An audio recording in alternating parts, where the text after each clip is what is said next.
For anyone facing a crisis, the realization of a serious risk can be paralyzing. The wiring of our brains can cause us to immediately go into flight or even freeze mode, or we can instinctively choose to fight.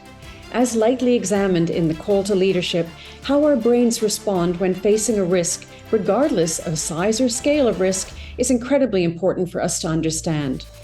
Why? Because it has a powerful role to play in how we respond. Through the intimate conversations with leaders in this book, it became very clear that their ability to assess risk enabled them to take control of their emotions and focus their reactions. Whether from government or business, leaders force themselves to find a way to quietly, calmly, and honestly articulate and then assess their greatest fears.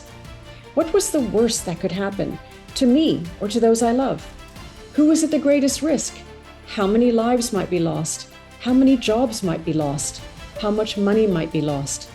How much time do I have to fight? And importantly, what if I don't lead and rather choose to leave?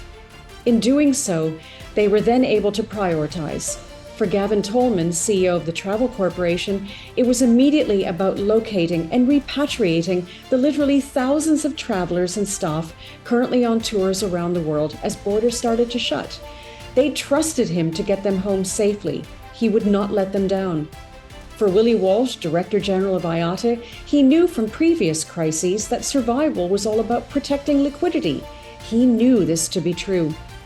For Cyril Ranque, former president of Travel Partners Group at Expedia, his priorities were clear as time was running out, as was money, as cancellations were coming in by the thousands every single minute. Priority number 1, save the company. Priority number 2, save relationships with partners and customers. And for Hon Premier Winde of the Western Cape, his mission was clear: protect the citizens of the province by ensuring the medical system could cope with the surge in cases. There must never be a case of a lack of beds and oxygen, not on his watch. In finding focus, one is able to find a way, looking through the fear, and in doing so, finding hope.